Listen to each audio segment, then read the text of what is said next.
Good evening, everybody. Thank you for coming and welcome to the Newark Public Library. Tonight, we are pleased to welcome editor Whitney Strub and contributors Aaron Frazier, Dominique Rocker, Peter Savastano, and Christina Strasburger of the Queer Newark Oral History Project for a discussion of Queer Newark, stories of resistance, love, and community. In conversation tonight, you'll hear our guests expand upon a deeply personal history in which working class people of color are the central actors, and in which violence, poverty, and homophobia could never suppress joy, resistance, love, and desire. My name is Candace. I'm the LGBTQ liaison librarian here at the Newark Public Library, and I manage the NPL LGBTQ+ Resource Center, including its programming, reference services, and ever-growing collection of print and digital materials dedicated to amplifying LGBTQ+ voices and celebrating the diversity of the human experience. I'm proud to report that Queer Newark has graced our shelves as the newest edition, and it will be available for sale right here with these lovely folks here and for checkout with your library card as well. On behalf of our director, Christian Zabriskie, and the Board of Trustees President, Dr. Lauren Wells, I thank you all for joining us this evening and hope that you enjoy. Thank you. Good evening. It's so lovely to see all your faces. I am Christina Strasburger, the co-founder of the Queer Newark Oral History Project and administrator for History and Africana Studies at Rutgers University-Newark. And it is my pleasure to also extend a very warm welcome on behalf of our team. A few quick housekeeping rules. We are live streaming to Facebook as well. So hello to everyone watching on Zoom.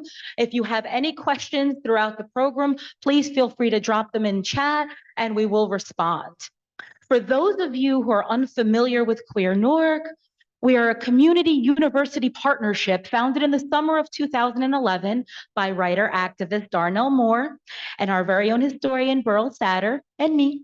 After a series of discussions with activists, artists, church leaders, students, faculty, and staff made evident that there was a gap in the historical record and critical need for the preservation and cross-generational sharing of local queer history and knowledge.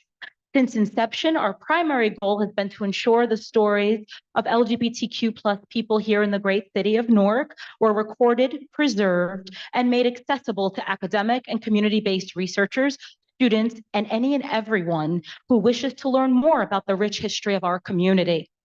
The themes explored in these interviews include police violence, gentrification, HIV/AIDS, harassment, finding family, and the complexity and scope of gay relationships. Our programming bridges the community and campus, and we believe it's central to our mission to introduce people to the kind of methodologies we're using in our project. And now, with great thanks to our co-director and book editor, Whitney Strub, we have a book. Feel free to clap. I mean, this is worthy. A lot of late nights there. So before I turn the floor over to our amazing panelists, I just want to express our immense thanks to those who have contributed their voices, time, talent to make Queer Newark. First, we acknowledge and give thanks to all of our incredible narrators, the heart of the project. While we remain grateful for the voices preserved in our archive, we're also painfully aware that there are many we will never get to hear. So we're grateful for the support of our amazing community partners for their collaboration over the years, including, of course, Newark Public Library, the Newark LGBTQ Community Center, Gallery of Faro, who just closed their doors recently and we will miss tremendously, Newark Pride, the African American Office of Gay Concerns, as well as the support of the Rutgers Newark Chancellor, Nancy Cantor, and her office, who provided us with a seed grant in 2014 to help us build the infrastructure that made our project what it is. So the School of Arts and Sciences Dean's Office and our colleagues at Dana Library and the Federated Department of History, we see a few of you, thank you so much. And finally, a shout out to the team, whose dedication and passion for the work brought us here and continues to move us forward. Fearless co-directors, Timothy Stewart Winter, who I think is on Zoom, and Whitney Strub, who you'll hear more from shortly, our fabulous public historian and advisor, Mary Rizzo, our longest graduate researcher, podcast developer, and soon to be PhD, Kristen Scorsone, and the many incredible graduate student researchers, some of which are here. Shout out to Esperanza. Dominique, you're going to hear from later, but yes. Yeah, you can clap for them too. There'll be plenty of time. And of course, our undergraduate student researchers and community volunteers. We are proud of the work that we have done and the work we will continue to do to ensure that LGBTQ history is remembered within the larger context of Newark history. In this climate, it is imperative for the LGBTQIA+ people, our young people especially, to feel seen and empowered by history. So we strive to ensure that they have access. Visit our online archive, queer.newark.rutgers.edu. But we also want to ensure that they have access to the book, Queer Newark Stories of Resistance, Love, and Community. So I'm going to step off, but before I do, if you have access to any school libraries and want to make sure the Queer Newark book is on the shelves, please come chat with us, and we will make sure we have a book donated to your school's library. With that, thank you so much for being here. Thank you for the support, and we can't wait to hear from you. Let me get down. Good evening. I'm Aaron Frazier, one of the contributors. I am not dead yet. I am not perfect, but I am at ease. Disabled and trying to get back stable, only to be knocked back down. Poverty, not a choice I would make, but poor I am, hard to survive in this land. New policies day to day, setbacks, drawbacks, but here I am, still stepped on, played on, just forgot about. I still survive. I am not dead yet, as you continue to kill me quietly day to day. I am not dead yet. Thank you. Hello. Hi, welcome. So this is the panel. We have with us now, we have the editor of the book, Whitney Strub, at the end, and three of the contributors. My name is Tom Ankner. I'm the supervising librarian in charge of the New Jersey room here, the Charles F. Cummings New Jersey Information Center. I'll be moderating this little discussion we have.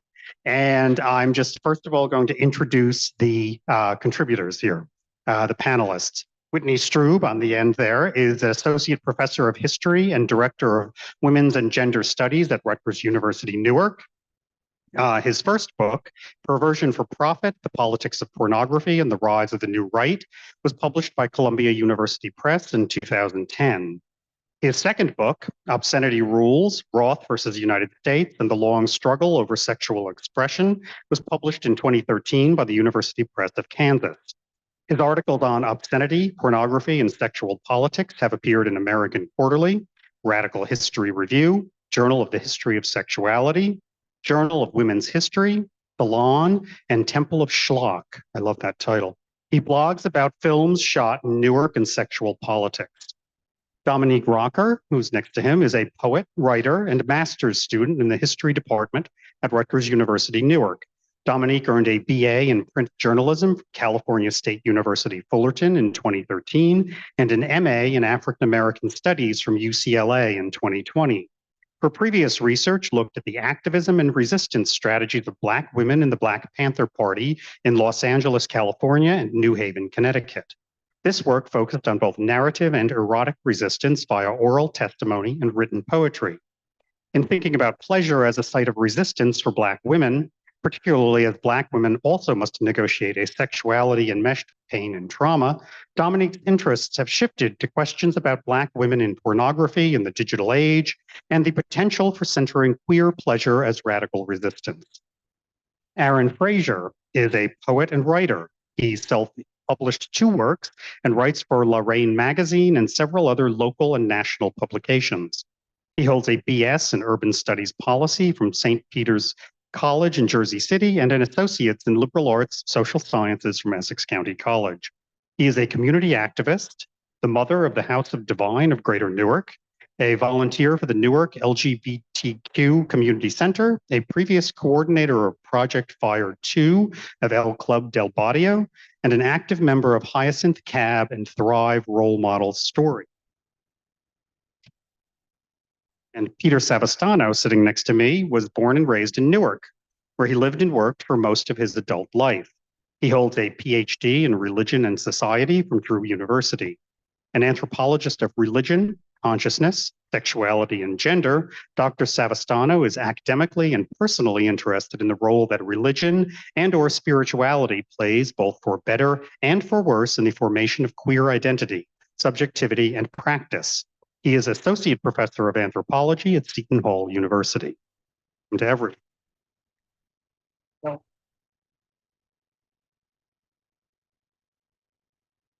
So I wanted to start asking, first of all, a few questions about each of the contributors' chapters. And then I'm going to ask some general questions about the book. And then I want to ask some questions about queer life in Newark in general. And then I'm going to open it up to the audience. People can ask questions at the end. First of all, Whit, I want to begin with you. In your essay, you write about how LGBTQ people were not welcome in leftist activist circles, at least not if they wanted to live openly as their authentic queer selves. Can you talk a little bit more about why that was? And was this phenomenon more prevalent in Newark than in other places? Yeah, absolutely. And thanks for having me and all of us here. It's really an honor to be at NPL, a place I deeply love. So yeah, thank you. And thanks everybody for coming out. Yeah, my chapter is about the queer Newark left in the new left and Black Power eras, roughly the 1960s into the 1980s. And it all began actually with an archival collection here at NPL, the Newark Coalition for People with AIDS. And they had an obituary in the collection, just a printed obituary with a handwritten notation. And it was for Raymond Proctor, who had been head of CORE, the Congress for Racial Equality, in the 1960s in Newark, and died from AIDS in the late 1980s. And the annotation on his obituary just said, in lieu of donations or flowers, please send money to the People with AIDS Coalition. And the actual obituary didn't list a cause of death. And it really struck me because, here was somebody who there was absolutely no documentary evidence linking Raymond Proctor to LGBTQ history except for this obituary, which, of course, dying from AIDS in the 80s did not, obviously mean that one was gay, but it certainly, statistically speaking, raised some questions. And I looked into his life and wound up tracking down his family and interviewing his nieces and nephews. And, it turns out he was gay and he was quite out and proud. And that was a history that was just lost, without oral history and without the family's collective memory. And, as somebody who's definitely on the left and interested in the left, it became a kind of analytical question for me. How did queer leftists navigate a world where, the conventional forces of oppression for queer history are so often the church and the government and things like that. But in leftist history specifically, there was also this, somewhat less vicious homophobia a lot of the time because, the Communist Party USA just didn't have the punitive power of the US government. But it was nonetheless a struggle for queer leftists. And it became clear once you started digging, there was a really interesting story here in Newark that just hadn't been told. That went through the white new left into the Black Power era and the really complicated, sexual politics of Amiri Baraka's era. And so anyway, yeah, I don't want to go on and on about it, but that's kind of where it began. And that's the impetus for that chapter, which, to my mind does speak to kind of ongoing questions about, for instance, the need for the left to be trans inclusive and trans positive. You'll hear some people on the left say that, well, we care about material issues, not cultural issues, as if, bathroom access and job access and education access are not material. And so that's what I'm hoping to contribute to in my chapter, is that ongoing discussion, bringing queer liberation and the left further together. Is it still like this in Newark today? And has it changed at all? Oh, no. It's definitely changed. There are vestigial legacies of so many of these 20th century problems in sexual and gender ideology for sure. But I think any fair observer would say that Newark has made tremendous progress. Any group on the left that I'm aware of in the North Jersey region is definitely LGBTQ affirmative to different levels of sort of commitment and fervor. But, I don't think you're going to see much of that old left homophobia. It's just not welcome in left or progressive spaces anymore for the most part. It's an ongoing struggle, but yeah, I mean, even Raz Baraka, who certainly comes out of the left and is certainly not perfect in many ways, but he raises the rainbow flag just like Cory Booker did, and yeah, it would be a little. I think people would be shocked if he didn't in this era. So that's progress to some extent. Peter, in your chapter, you write. Grab the microphone. I think it's on. Yeah. Okay. Peter, in your chapter, you write about the early queer history of Newark, which is defined as the 1870s until the 1940s. Can you explain some of the complexities and difficulties in doing this type of research for that time period? What were your main sources? So I should say, yes, I should say that I took a chance back in the early 90s, mid 90s. I was still in graduate school then, and I was taking a course on the social gospel, believe it or not. And I was assigned to read How the Other Half Lives by Jacob Riis. And simultaneous to that, I was reading George Chauncey's Gay New York and Lucy Sant, who was Luke Sant's then book on sexuality called Low Life. And I noticed the place that they got most of their information from were vice records from people who had been arrested. So one of the big problems I encountered was visibility. There were no gay memoirs, none of the things that we have available to us today. So I came here to the Newark Public Library, went into the New Jersey room, and asked Charles Cummings, told him what I wanted to do. I wondered if there were any detective logs or anything, and sure enough, there were. So I sat for quite a number of months going through these logs and kind of uncovering what were the circumstances by which people were being arrested. And many of them suggested that there was loads of LGBTQ life going on in Newark then, in the same way that it was the generation that I grew up. I came of age in Newark in the 1960s and 70s. So there was a lot of the tension between the left and these related issues and stuff like that. So I took what I had. I wrote a paper for this class. The professor reminded me I was not a historian. So in stepped Tim, who is, and Tim suggested that we take the paper I had written, which I did get an A for, even though I wasn't a historian, and work it into a chapter. So, but I still think there is a challenge trying to find out more information than just, I consider what I did scratching the surface. And as it turns out, the sources that I use are no longer here in the library. They have been moved, I understand, to the Newark Historical Society or some other archive somewhere. So, have you ever thought about going back further than 1870? And how would you approach that if you did?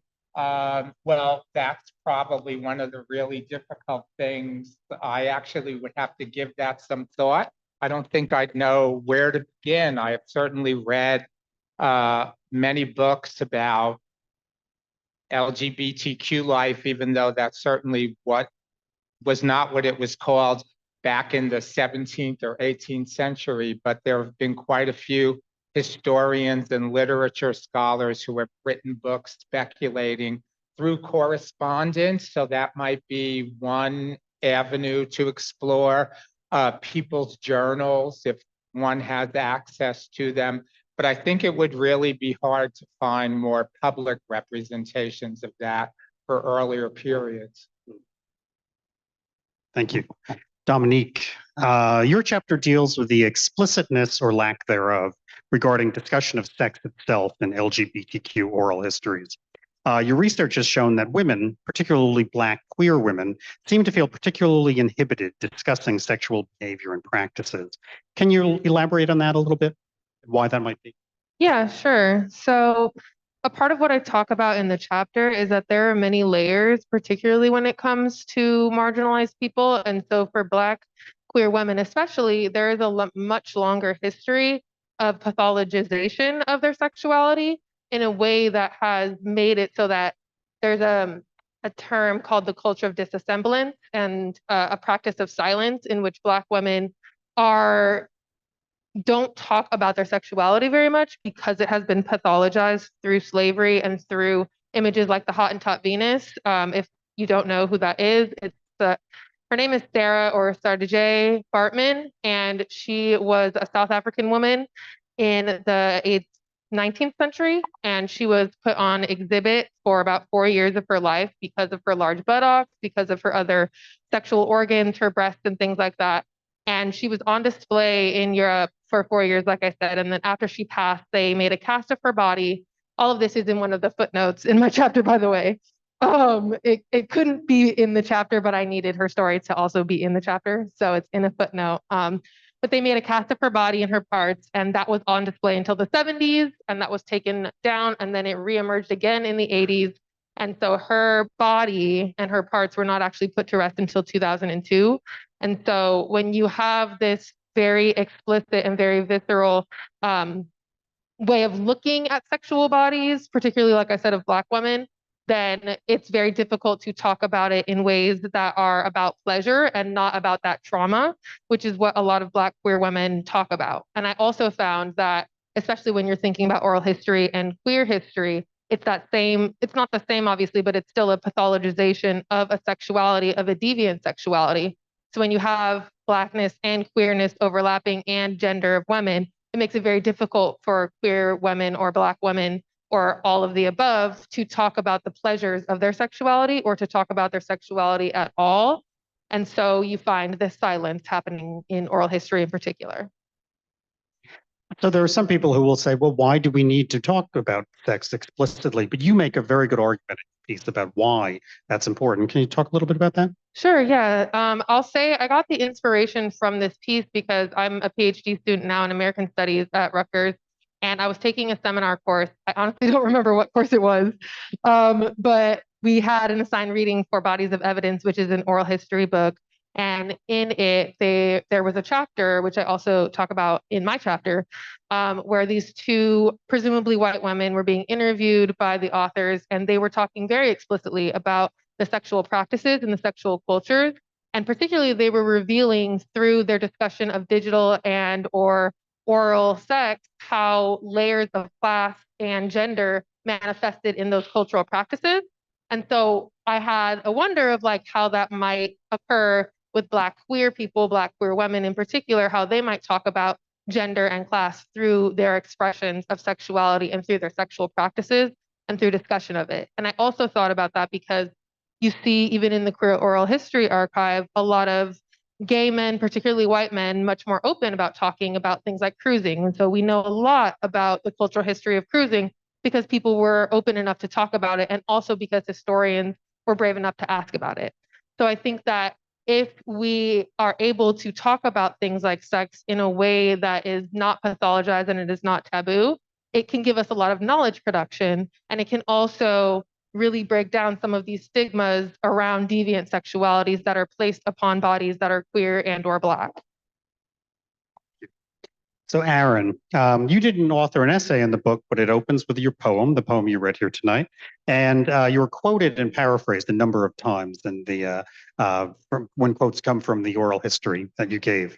So what does a book like this mean to you? And how do you think it will help an understanding of queer Newark history? Okay, first and foremost, when I was younger, the poem is actually about, I received a death sentence when HIV and AIDS hit Newark. We lost a lot of people. People were dying. I was 20. I'm now 63, 43 years later.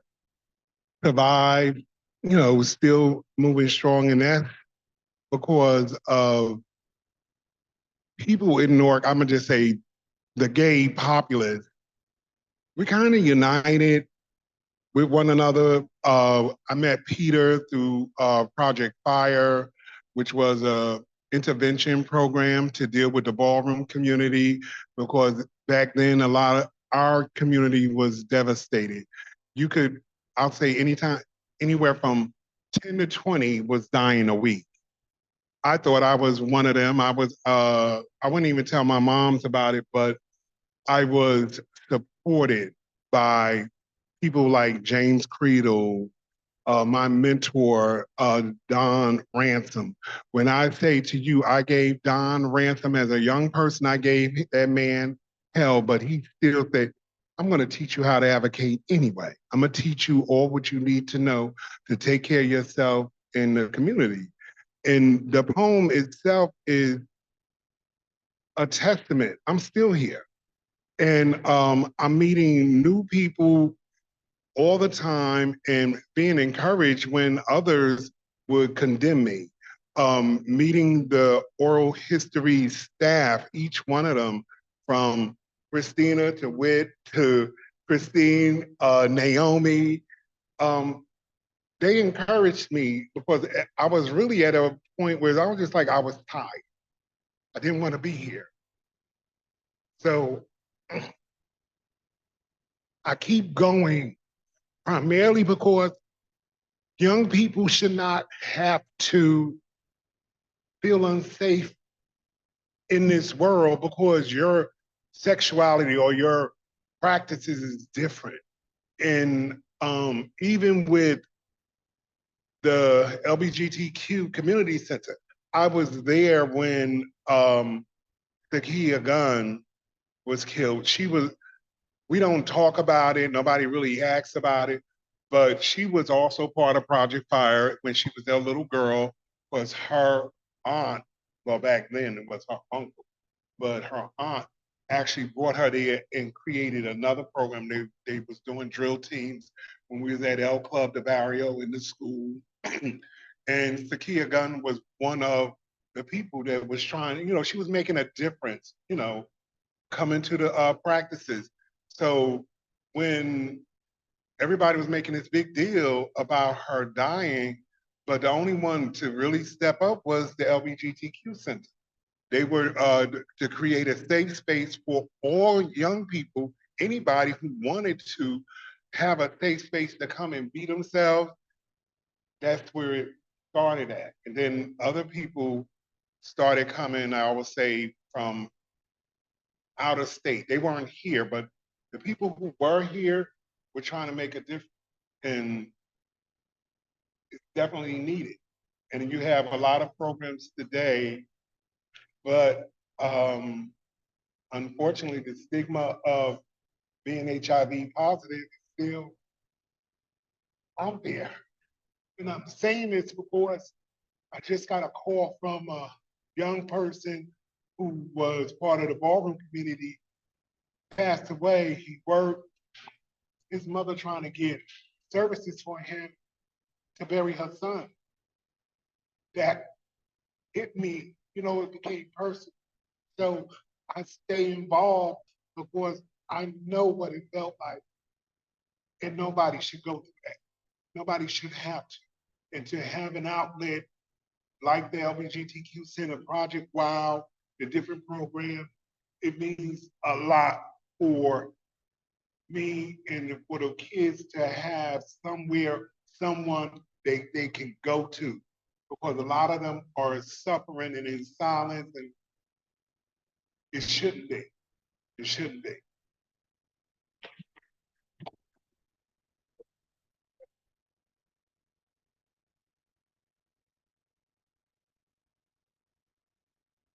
So I have some kind of general questions about the book. I'm going to probably direct these mostly to Whit, but anyone can answer them. First of all, can you explain the genesis of the book, for this book? Where did the idea come from? Oh yeah, I mean, well, like folks have already alluded to, including Christina, I mean, the Queer Newark Oral History Project at Rutgers Newark, which has been running for what, 13 years now? My God, quite a while. It was just such a rich and generative body of archival material we were generating. Aside from the sort of emotionally compelling qualities of it and the sort of political importance of it, just strictly as an historian, I mean, I recognize this is a gold mine of really important stories that does tell a somewhat different narrative. I mean, in Newark, queer activism has been led by working class, often primarily Black, queer people, which differs from the kind of white dominated, more moneyed infrastructure of cities with more money. New York, Chicago, LA, San Francisco, they look different. Not that they lack queer people of color by any means, but that the money flows to the more visible sector, which tends to be the more affluent and more white sectors of the community. And so, I mean, it seemed like Newark had an important story that deserved to be told. And I will say, folks in the project, we've really been focused on community-based history, right? I mean, on public events like this, on the podcast that Kristen pioneered, on different kinds of programming. And I'm probably the most kind of old school, traditional methodological person in the group. I was like, well, an academic book. It's just, those are the terms I think in, I mean, that's where my skill set is.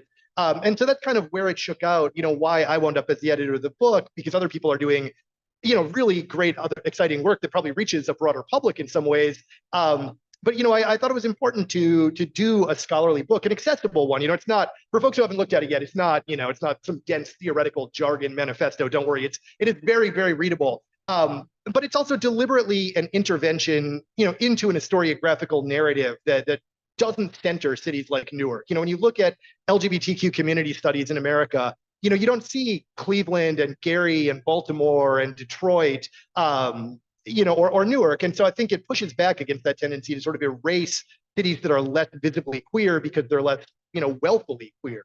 So anyway, yeah, that was kind of my take. I don't know if other folks have a different kind of spin on it.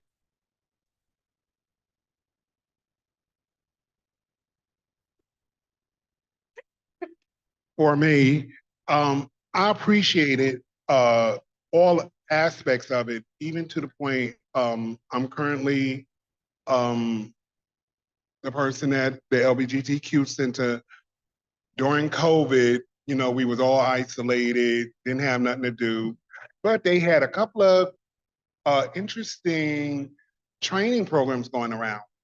I end up doing a podcast training through WBGO, met some absolutely fabulous people. So, well, anybody that knows me, I end up talking to people and I continue to talk to people. And I asked the young lady who was the facilitator of the class, well, why don't you come to this LGBTQ Center and do a podcast training? Our podcast training is in full effect. They had their first class last week. Their first class in person will be tomorrow, Thursday evening at the LGBTQ Community Center. And I'm so ecstatic about it because it's going to lead up to other things for these young people to tell their stories, similar to what Queer Oral History is doing. And throughout Newark, it's called 5 Ward Media. Britt Harley started her own cohort, and she got 5 different initiatives going on, but she kept minds that I wanted to hear, and she took it on. So I'm really appreciative she made it happen. So I'm just ecstatic, and it is needed because these young kids, there's a whole lot of them. They are dealing with I thought I was dealing with crazy stuff. They're dealing with a whole lot of stuff. They're dealing with gang violence. They're dealing with being in one part of the city to the point that they can't go into another part, and they didn't do nothing. These people are just trying to travel. So they have to be mindful of that. And this, believe me, it's a struggle for them. So you mentioned the LGBTQ community. So what's the address of that? It's on Market Street, right? Market Street, 2nd floor. We are now officially on the marquee. Just hit the bell, the top button, and I will answer it and buzz you in. Yes, I will.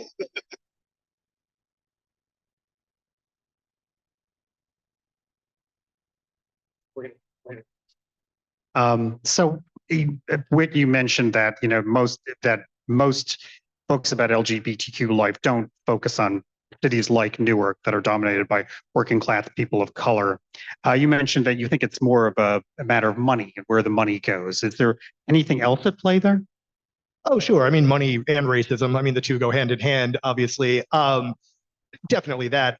And then, beyond that, I think, a certain, a certain just kind of fixed narrative of where queer life resides in America, even within the more familiar cities, right? It's always West Hollywood in LA rather than, East LA, for instance, or, the neighborhood in Philly instead of West Philly. So, I mean, yeah, and I don't want to overstate the case. My fellow historians who are doing LGBTQ history do remarkable, fantastic, sophisticated work. So, I mean, I'm speaking at a very aerial level here, but I do think it's true that, yeah, I mean, those factors converge on places like Newark. Basically, racism and poverty render, not just queer life, but Newark life invisible to a large extent. So moving on more about the book, how were the contributors chosen and why were certain topics chosen? Again, I don't want to talk more than everybody else. I mean, if everybody else wants to jump in on this, I mean, Peter, you were a pioneer on this and you kind of laid the groundwork for some of it. And I think that played an important role. It was thrilling to take this paper that Peter had written in the 90s and bring it back to life, So I think thinking like that, and I mean, Dominique had been in the grad seminar where her chapter began as a seminar paper, right? And so just kind of being aware of all of that and seeing there's this critical mass of stuff out there already that one can draw on. I mean, Yamil Avivi, who wrote the chapter on Latinx immigrants in the Ironbound, he had published 2 articles on queer Brazilians several years ago based on ethnography that he had done in, I think, 2009. And so I reached out to him and he was excited to go back and re-interview the Brazilian immigrant men that he had interviewed in 2009, again in 2019. I don't know. I mean, nobody's done work like that. That's I was just thrilling to get that. And I mean, every chapter has a backstory like that. Leilani Dowell, who writes about the New Jersey 4 or New Jersey 7, the young Black lesbians who were sort of charged with these hyper punitive gang charges in New York for fighting off a street harasser, but who came from Newark.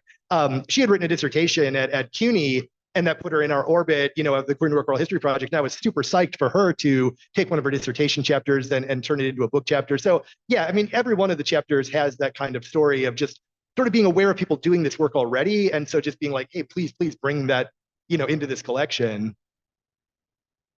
So it's mentioned in the introduction that this book is, that it's hoped that this book will lead to other scholarship. Can any of you can answer this? What other types of work would you like to see this lead to? I really would like to see more work on queer Black sexuality. And in particular, there's a book called Longing to Tell by Trisha Rose that is an oral history of Black women. And she intentionally takes off all markers of sexuality so that it reads more fluidly. And it's pretty much the most comprehensive oral history of Black femme sexuality to date. And that was in 2004.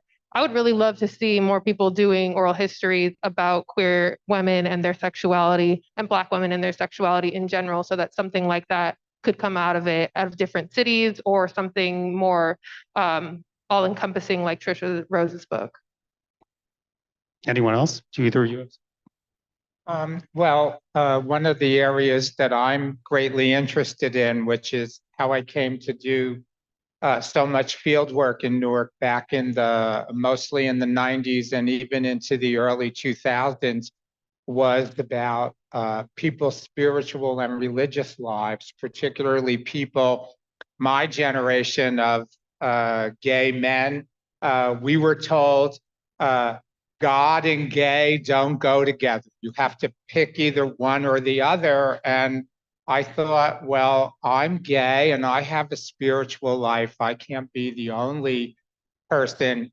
So a lot of the work I did was interviewing particularly members of the houses, the ballroom community in Newark, and their religious lives, because if any group of human beings was demonized as being so far away from God, unfortunately, it is that community. And I would like to see more of how people who are marginalized by institutional religion make their spiritual way in the world, and how they bring the spiritual dimension of being human into their queer lives, and what is the relationship between spirituality and the pleasure of sex, for example. as opposed to we must always be battling, the spirit must always be battling against the flesh. How about the spirit in the flesh, right? That is something I would really like to be able, if I had the time and the resources, to do more, but hopefully the younger generations of scholars and ethnographers and oral historians might be willing to do that kind of work. In the chapter about the walking tours, it's pointed out that there was an effort in designing the walking tours to not focus only on acts of violence for fear that it will feed into Newark's reputation as a crime-ridden, dysfunctional city. Was the book approached with the same mindset?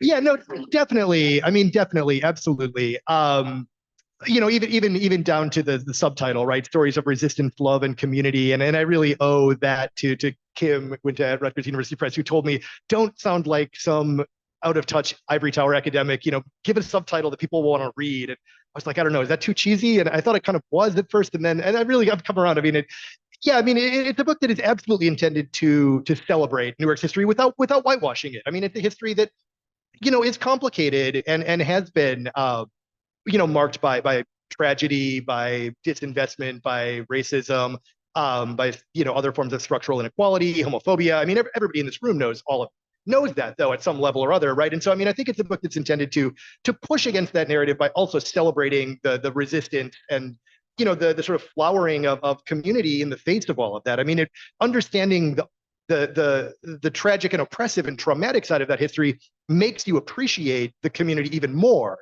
like just knowing what Peter and Aaron went through as young men, and what they've done with that, what they've cultivated. I mean, it's humbling, it's inspiring. And so yeah, absolutely. I mean, it's 100% intended to push back against the kind of reductive and caricatured versions of Newark that, circulated for so many years in the mainstream press, right? I mean, that was outside of Newark. I mean, that Newark became a metonym for urban decay in America, right?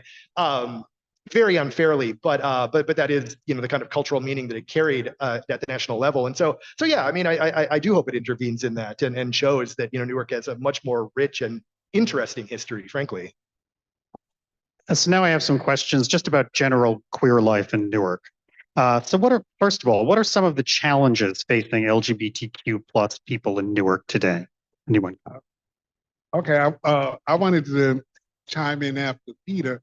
But I'm gonna say, as a spiritual person and religious person, coming up, being told that you were an abomination, you don't deserve to live, and that bothered me. And I need to say also, I became a suicide.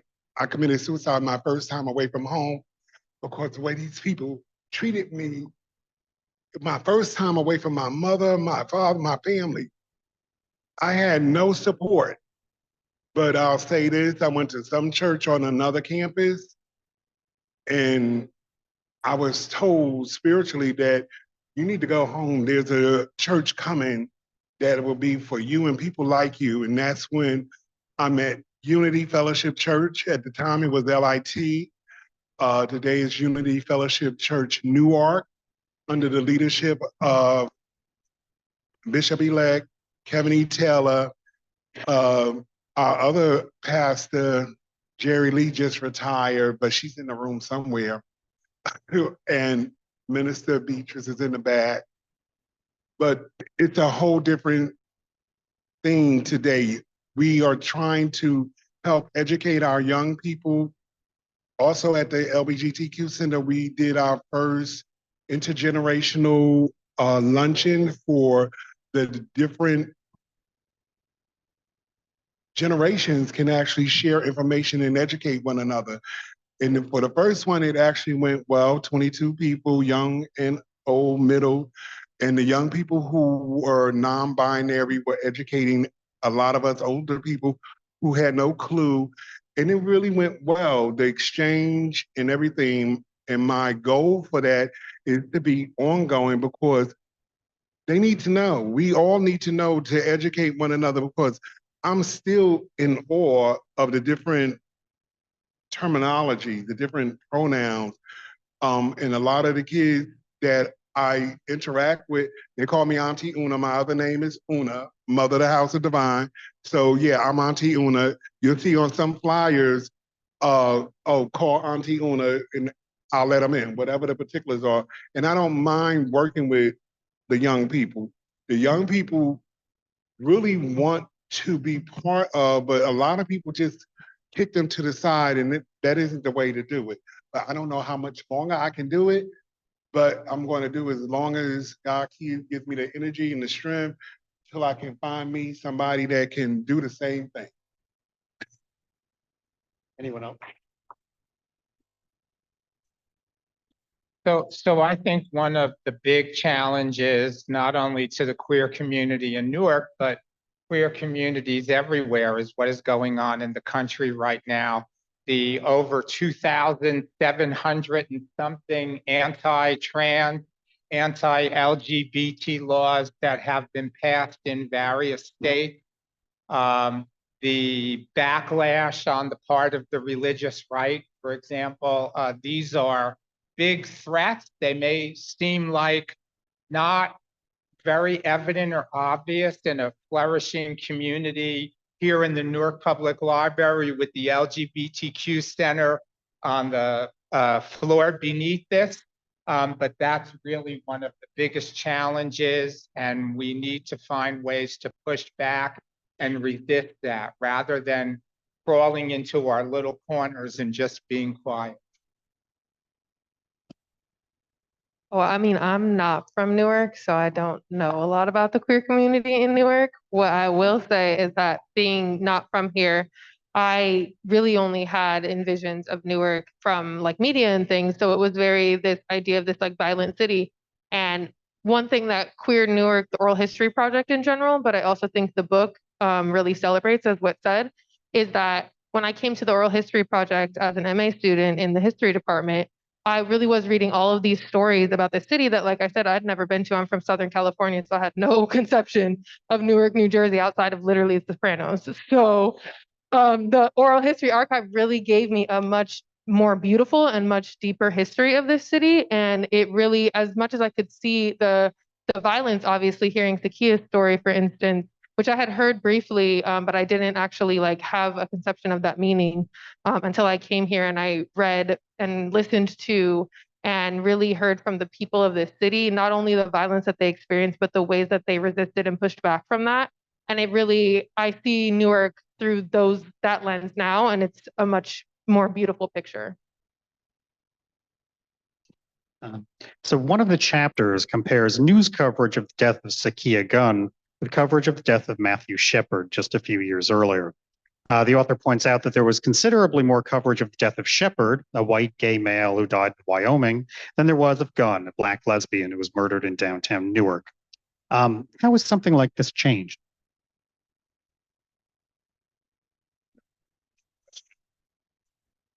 Has it? No, how does something? No, has it? No, it has. Right. So, yeah. I think just say once again, being willing, and I know it takes a lot of courage to be visible and to be outspoken, and as much as we can do that, and each of us must find a way to do that in our individual lives, either by joining our forces with others, whether other queer people or our allies, or doing it in our own individual way as best we can. But silence does equal death, whether it was back in the 1980s when HIV first appeared on the scene, or now in 2024. Our silence will equal our death because they want to destroy us, whoever they are. I'm going to chime in on that particular piece because even though Sakia Gunn, unfortunately, her situation brought light to what happens in the city of Newark, but it really didn't show that much light because it's a bunch of young LGBTQ people who have been murdered throughout this city.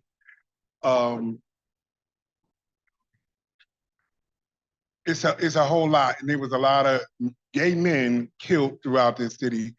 back in my days on the stroll, there was many trans women who were killed. Nobody talked about it, nobody even mentioned it. Butch Queens, young, killed because they slept with somebody and they were so concerned the person who they slept with didn't want to be outed. But, you know, the person, the more aggressive person, the bigger person took advantage and killed that younger person. Nobody mentioned those many deaths. And when I say it's quite a few, not to mention even some that's going on right now that they're not even talking about, with a young trans woman and a young gay man that was, the bodies was found in Weekway Park recently. So it's still going on because DL boys or DL people still like to mess around, but just don't want to be exposed. It's going on. A lot of that is just about being accepted. If everybody would just accept the person for who they are, sexuality wise, and say, oh, you shouldn't be doing that. A lot of people smile in our faces and really do harm behind our backs. But I have learned to be very observant as an older person. I can tell when somebody don't care for me, and I'm okay with that. But I don't really keep my back towards them because that person will be the one to take you out that you think you're comfortable with.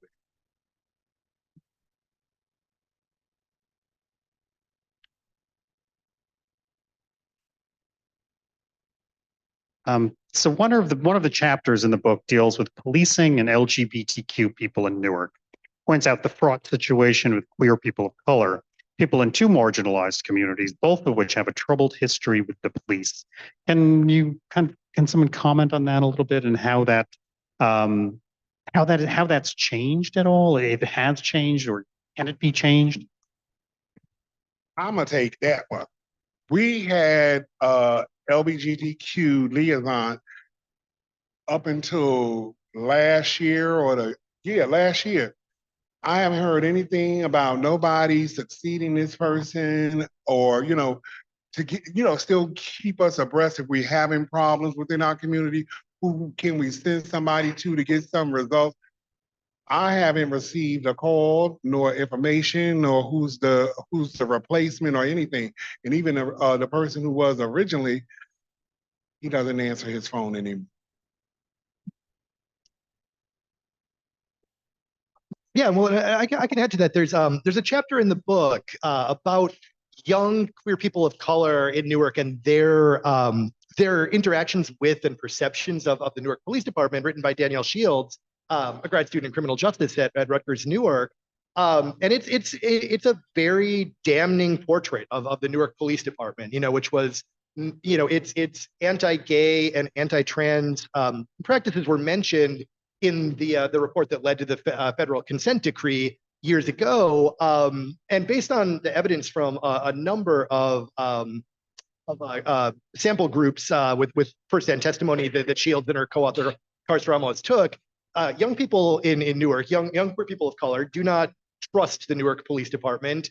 And the chapter in the book it's full of vivid or just horrifying anecdotes. And I mean, their concluding line of the chapter is, from this perspective of young queer people of color and their relationship with the Newark Police Department, Newark represents a modern day, slow motion, long-standing perpetration of the same bigotry, homophobia, and transphobia that precipitated and ultimately unleashed the fury of the rioters present at the Stonewall Inn.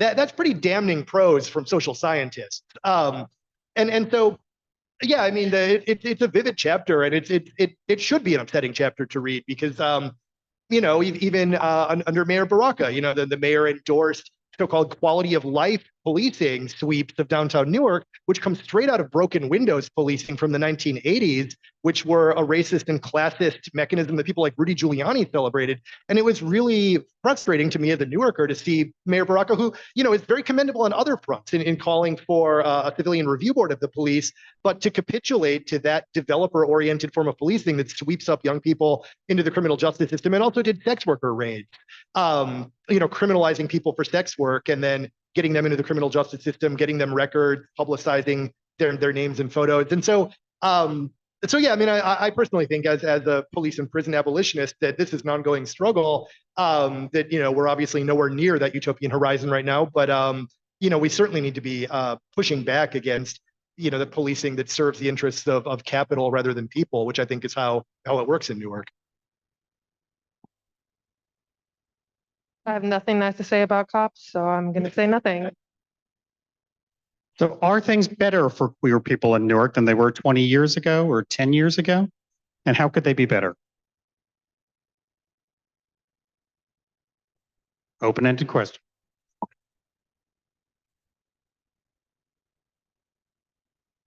Again, as we're doing this intergenerational lunching, it's to create an ongoing dialogue between our community, because we're very diverse, young, culturally different, but for my personal purposes is to create the safe space, come and talk. Once you have an open dialogue ongoing, you can work through some things and you can make some things happen. For one, try to create some unification between our community as a whole. That's the first thing, and just keep doing it, because once people get comfortable enough talking with one another about the different problems that each and everyone is dealing with, eventually they have no choice but to, I have to rely on you. I have to rely on you. I have to rely on you. And at the same time, you're educating those who would know nothing about what's going on. And hopefully that will build the bridge to a better understanding, and we'll get to that unification piece. I would say one of the ways that things are definitely better is the very fact that we are sitting here having this event today. That was certainly not something that I could have envisioned happening in Newark 20 years ago, certainly not 30 years ago or 40 years ago. The fact that there is an LGBTQ center in Newark, that there is Newark Pride, none of those existed. I don't think we could even imagine those things back in the 1970s and 80s, certainly not even in the 90s, right? So that doesn't mean that there isn't still a lot more work to do. There is, but there's also the reality, at least from where I sit, literally and figuratively, things are definitely better than when I was a queer kid growing up in Newark, when I had to maneuver how I was going to get from one place to the other without somebody waiting or some group of people waiting to beat me up or thwart my every intention to just live and thrive. So there's definitely improvement in that regard. And we are the first entity to have the LGBTQ Film Festival, which is in April next month. So yeah, that part is definitely well to be established. And also, I have to say this, I love my executive director because she never declined when I'm trying to create something new to bring people into the doors. And I just, we're open to people coming in, and at least come in the door. That don't be talking about what y'all don't have. Come in the door and sit at the table and let's talk about what we can make. And a lot of people think, we just have all these programs going on. I'm like, but you don't come to the door. You ain't coming to the building, and the doors is open. And when I say it's so much that Beatrice have been working on to keep the doors open and to where you can at least ring the bell and come in where we're at. So, that says a lot. We didn't have that before. Not when Project Bus. It's a wrap. So that's a good thing. But we still had fun. Yeah. I'll just add one thing. I mean, part of your question, Tom, was how can things improve, right? I mean, one theme that I do think comes through in the chapters of the book is that material resources are crucial. People's hearts and minds matter. It's important to fight homophobia and transphobia, but safe spaces cost money. They don't exist in a netherworld that's divorced from political economy. And I think, if you look at the book, gentrification is framed by multiple chapters as a queer issue because it displaces queer spaces. And you see that in the LGBT community center where, when I was on the board of directors along with Beatrice and Denise and others, we got displaced. Like the developer L&M came and bought the whole building on Halsey Street, kicked us out, and has done nothing with it. That building is still sitting there. I think it's a perfect example of how gentrification affects communities that are disproportionately susceptible to that kind of economic colonization, of which, queer Newark spaces are one. And if you look downtown Newark, the African American Office of Gay Concerns, AAOGC, they've been really struggling financially lately. They need money. It's like it's great to have visibility and all of those things. I'm not suggesting those don't matter, but the sheer political economy of financial resources, I think, is absolutely crucial. And so many political figures like to, raise a rainbow flag and say something nice and not commit any money or resources toward queer issues. And I think that deserves a lot of calling out and pushing back because, this community does need money in Newark. And that's just what I think we're saying out loud and we're being very aware of when we think about what queer politics look like. So does anyone else have anything to add? Otherwise, I'm going to open it up to the audience for questions from the audience. Okay, so we're going to pass the microphone around. Anybody have any questions?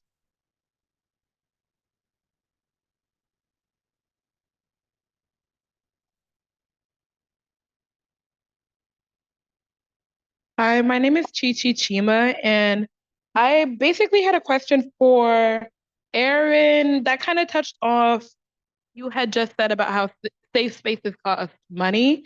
Currently, I am a volunteer at the Project T/Project Wow Center on 45 Commerce, and one of the discussions that we had during the Trans Advisory Board meeting, one of our trans community members had said that, especially in terms of funding and how they're allowed to decorate the space because they are funded by NJCRI through a grant program and multiple grant programs every year. We were just talking about how safe spaces cost money, but we know that what we had ended up discussing is a lot of the money that they are able to get in their yearly grants. A lot of the statistics that they're looking at is mostly how many people can they pull in for HIV testing, and they aren't really given a lot of notice on their other kind of work, especially in helping other trans community members, not only Newark community members, but immigrants. And NJCRI almost only recognizes their HIV testing members, which causes them, because there's so many centers who are doing of grants that are based off of that providing testing to the community, which is vital, yes. But I think the people who are doing this work need to be recognized for more things and given more resources to push towards there rather than for purely just testing. How would you say that we can work on getting our community leaders, especially in those spaces who are working there, to get the recognition that they deserve with the backing of the resources and the money? Okay. Okay, for me, I also sit on Project T's Community Advisory Board. And as I told them last week, the things in the conversation was a bit much for me because when it comes to programming, in particular programming itself, I don't know what the particulars are of the grant because I didn't read the particular, like that side piece. It's been a long time. I can't even think of the part. But I will say this. The conversation that they were having at that meeting went a bit outside because we got with another group that basically was doing the same thing, was trying to start another CBO nonprofit within a nonprofit. That's a conflict of interest, and I told them, leave that alone. You just need to go ask the whoever your particulars are or hierarchy at NJCRI, and tell them that you need a little bit more funding and things of that nature. I just didn't want to get into the particulars because it's too much of a conflict for me personally. And I still work with them in actually different things that we're doing. We have actually collabed on resume writing, letting them come in and have a safe space to do mock interviews, specifically when we was downstairs in the library. We did so much with them and brought different resources in to help them and their clients, and not to mention a big old job fair next door. Did they tell you how many people showed? Correct. And when I say they had the whole space, and a lot of times it's an unfortunate, they have our trans community, young people have been given so much that they think that they're entitled to. They wanted to come to their door. Child, you got to come to the job fair. And they were hiring people on the spot, regardless of their background, if they've been locked up, whatever. They were being hired on the spot. And it was only 5 people, if that. And that, and a lot of the stuff that, and I'm saying this because Imani is my niece, Imani has stepped out of her comfort zone and did a lot of crazy things to make things accessible for for the community. The community got to come out. They have to support the program that is created. And this is the first program of its kind for, transgender, non-binary, what's the rest of it? But it's the first program of its kind in the nation. So when I say they have stepped out of their comfort zone to do things to bring people in, if it's not incentivized, they don't get nobody. And everything, everything can't be incentivized. Then you want this and you want that. You have to be part of the process. You can't stand across the street and complain about what's not happening. You have to be at the table. You have to come to the table. Even if you may not like the person, you may not agree with the person, come to the table anyway. Your voice is going to eventually make a difference. And that's what it's about. Us sharing different ideas. I don't always have to like you, but I got to respect you for what you're doing and what you're bringing to the table to keep you encouraged and hopefully encourage other people that we could build a better program that's better for our community. And Aaron, can I just add very briefly? I mean, also, we shouldn't need grants for HIV and trans healthcare. They should be covered under a single payer universal healthcare system. And so shame on any New Jersey politician who does not support Medicare for all, of which there are many. Just climbing on a soapbox since I'm here. Yes, that was perfect. First, I want to thank you all for being here. To the 2 gentlemen to my left, and for this book, all of you, because in my family, I have a lot of gay relatives. My daughter came out after high school. She's a lesbian. And my brother died when AIDS first came out. He was one of the first to die. So it is a big part of my life and my family. And because many of them have passed, I can't talk to them and ask them and get that oral history from them. And so I look forward to buying this book and reading the oral history you all compiled together. But I have 2 questions. One is for our youth, mainly, teenagers, maybe a little younger, who come out to their parents and are put out of their homes. Does Newark have a safe space for them because they then are homeless. Is there a place for them to come and stay? Covenant House is basically I would say, the most safest space for them in Newark. And I say this because a lot of the young people that I have met and have gone through that process, I see a better outcome with them going through the Covenant House. And they kind of, if they go through the proper channels, they kind of transition them into the proper, like to the next step of getting sustainable housing. So that's the one I would suggest. Okay, I know they have very limited rooms there or beds. But Covenant House? Covenant House is actually kind of worldwide. Yeah, but the one in Newark. I think there's only like But 20. they are, Yeah, I think it's about 20. but it's also Rain House in Newark Y is actually in collaboration. And I don't know what they broke ground a couple of years ago or a year ago. I don't know when their facility is going to be finished or started. Okay, great. So they'll be taking younger people. Yeah. That's awesome to know. The second question is also for you two.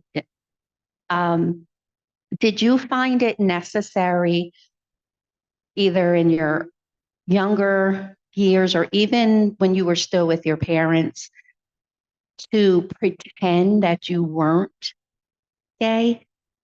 And at what point did you just say, forget it? I just got to be me. Well, I'm laughing because I think it was probably obvious from pretty early on. I was in the habit as a young child of twirling around in my mother's dresses every chance I got. So my very Italian-American straight family was a little perplexed by that. And then much later in life, around the age of, I had a real struggle coming out of the closet, and much of it was because of religion. So my pattern was come out of the closet, go to all the clubs, go to Gay Activist Alliance in New York City, and then freak out and come home and enter a Catholic monastery where I was going to give my life to God for all eternity until my hormones raced again, and then I was out.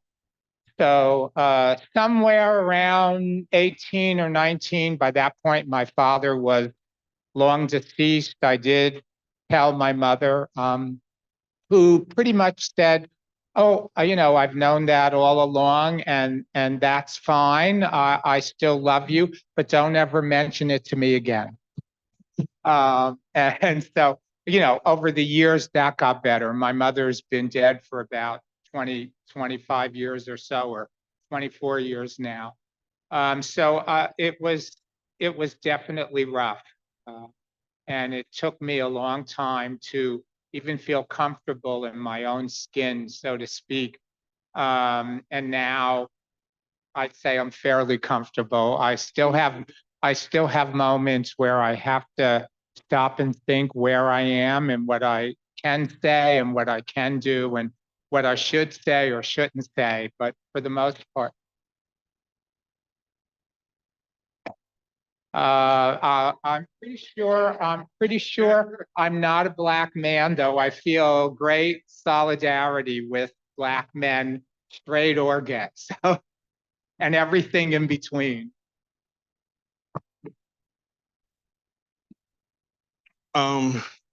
First, Yeah. oh yes, when I came out, I had to do what is called self-acceptance, and my self-acceptance was a suicide attempt. And when I woke up elsewhere, me and God had a little chat, and I realized then I was meant to be here. And when I did, I had that's a good.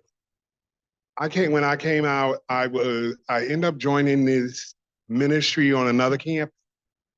This was during the Jim Brown era. Is that, am I saying that right, Jim Brown? My mother,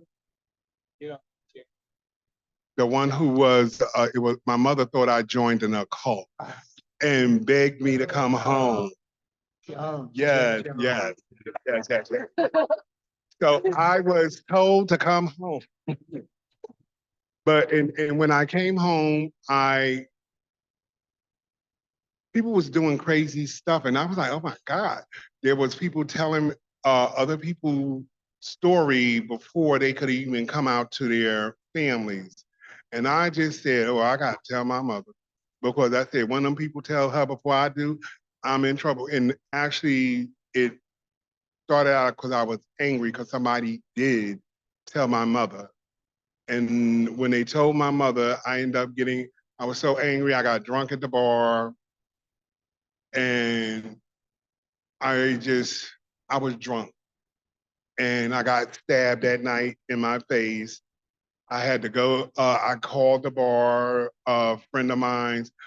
This homeless man said, how can I help you? I gave him the quarter to call the bar. I said, call my friend, Carnell, he works at the bar.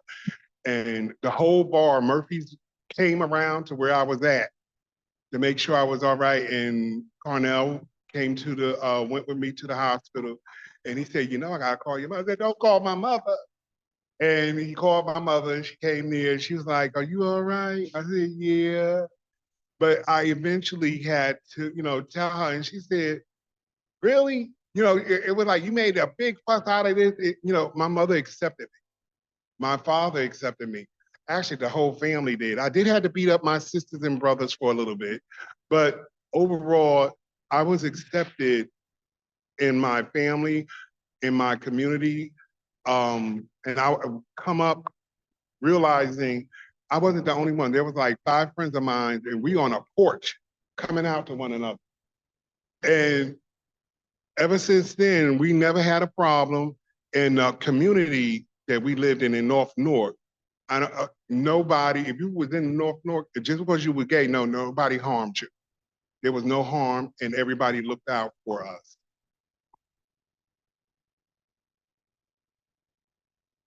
Hello, my name's Titi, and my question is actually mainly for Peter, but for anyone who's interested in answering.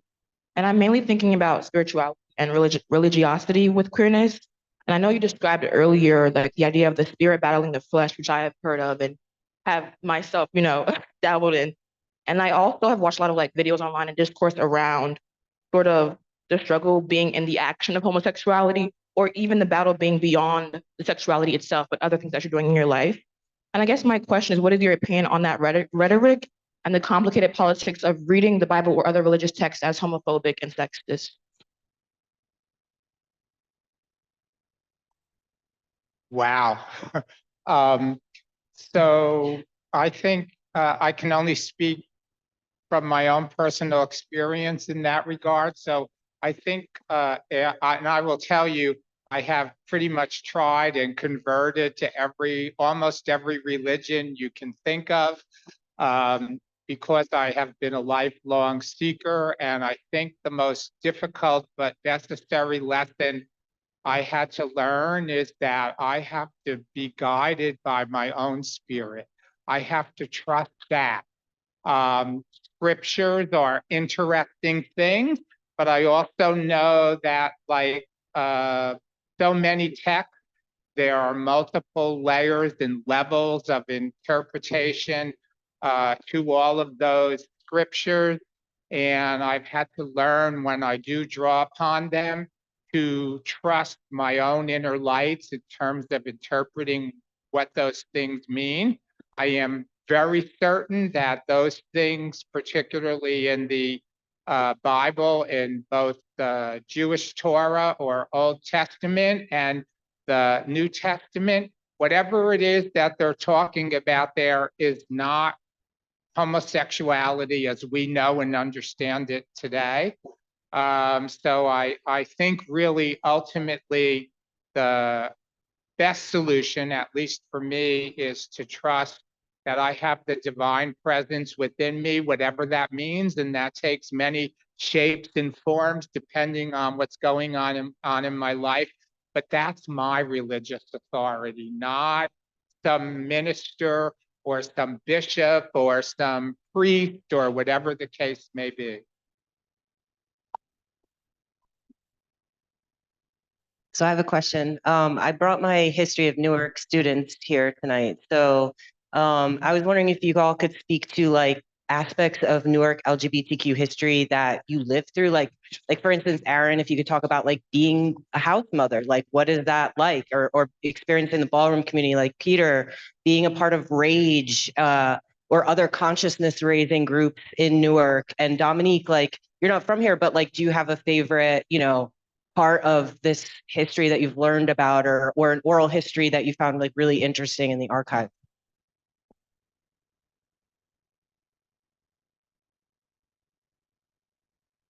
For me, our ballroom time, well, my ballroom time, I had no real intentions on, how you say, becoming an icon, legend, any of that.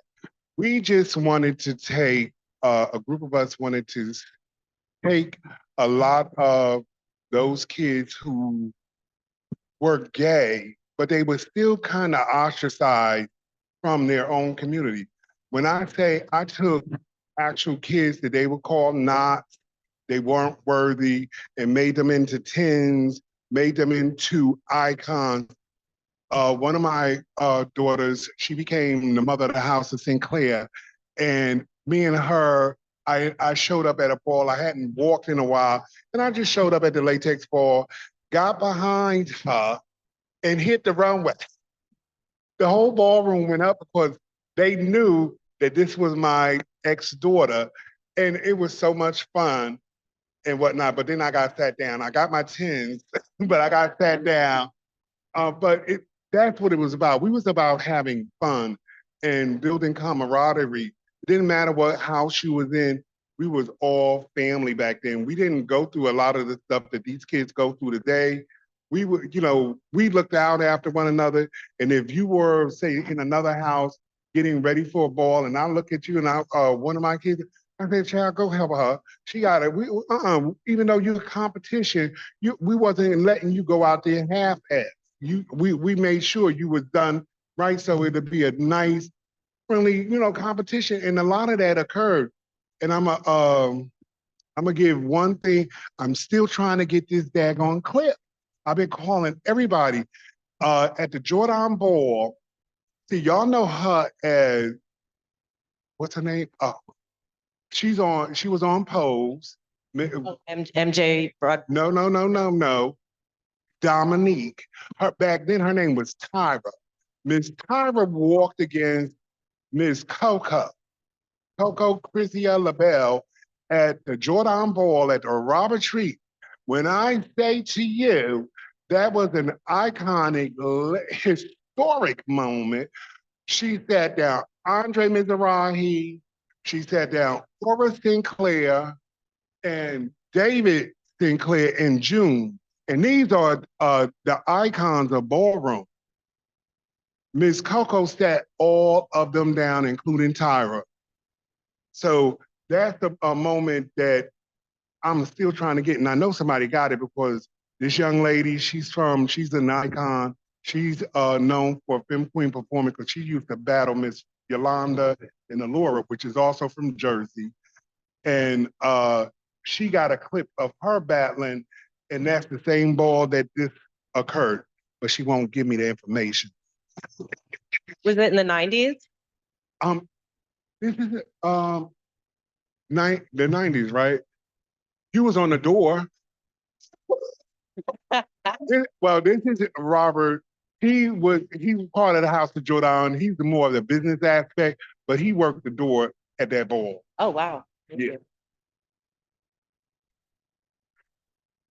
Kristen, could you just repeat the question again? Sure. Sorry. Like if you could talk a little bit about like aspects of Newark queer history that you've lived through, like maybe being a part of Rage or consciousness raising groups, or I just, there were so many interesting things about your story. Well, so I can tell you that RAGE, which I'm trying to remember now, it was Rutgers Alliance for Gay Education. And we were all very excited about that. But like people have described about the job fair, we have meetings and and this was back in 1971, 1972, and only 2 or 3 people would show up. So then we would just give up and go out dancing, which was, loads of fun.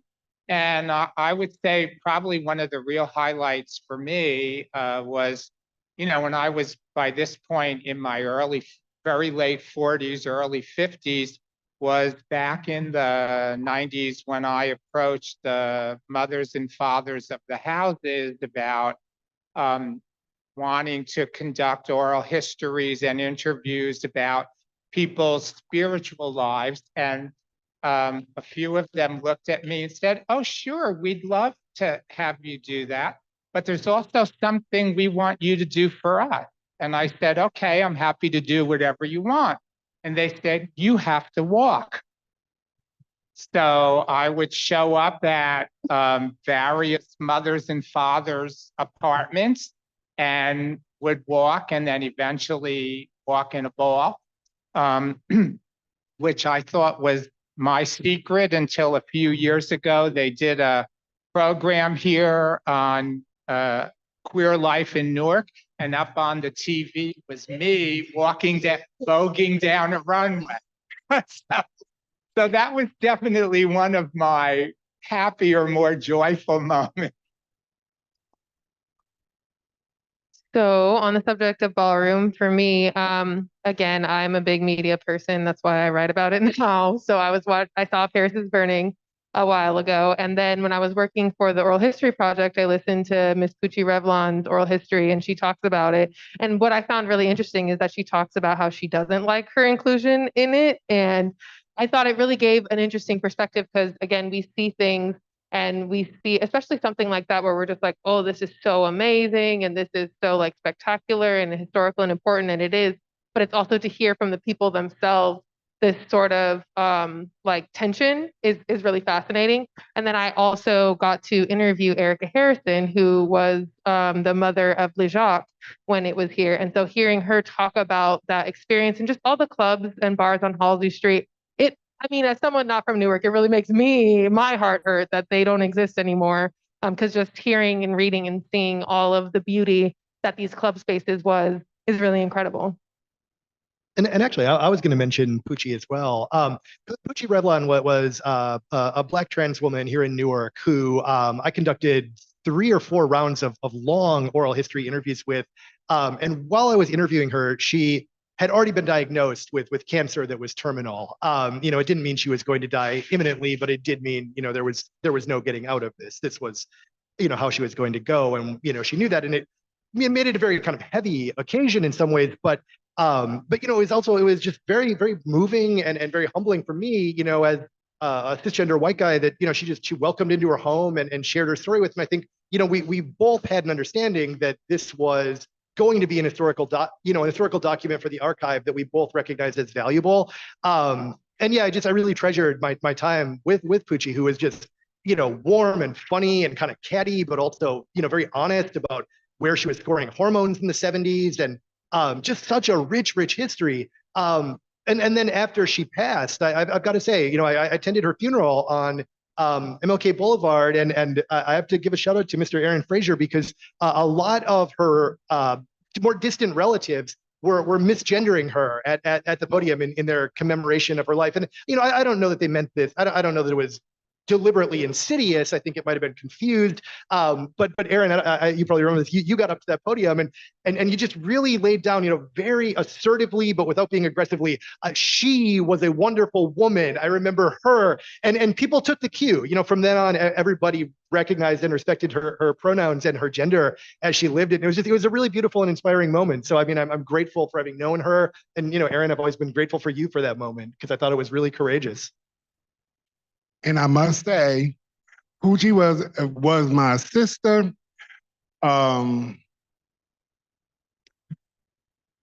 She took me to, I've always saw the pool hall where most of the trans would meet up before they hit the stroll. And I had already gotten my little 40-ounce of Old English. And I told Poochie, I said, girl, well, where you going? And, oh, I'm going to the stroll. I said, okay, girl. So I went with her and I saw all these the kids in the thing. And I just was enjoyed walking with Poochie and being educated by her, even to the point when I agreed to do drag queen bingo for the center. I was nervous as what, you know, but Poochie made sure she sat her butt in the front and she kept heckling me to get me to be comfortable, even to the point we took a sidebar. She said, if you want a drink, bitch, I got a drink for you.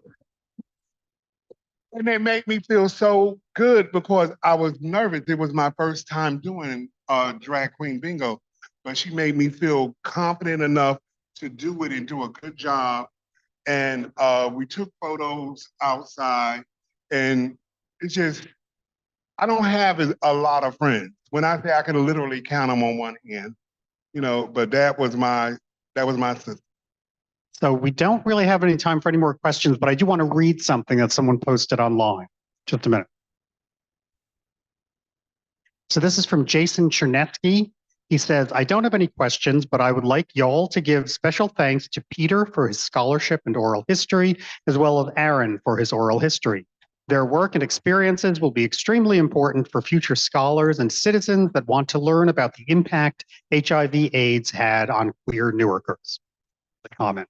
And Tom, can I say that Jason is the author of the chapter in the book on HIV/AIDS in Newark, which was based on his fantastic master's thesis that he wrote in the history department at Rutgers, Newark, and then he later did a PhD at Penn. He's just a fantastic scholar, so that really means a lot coming from him.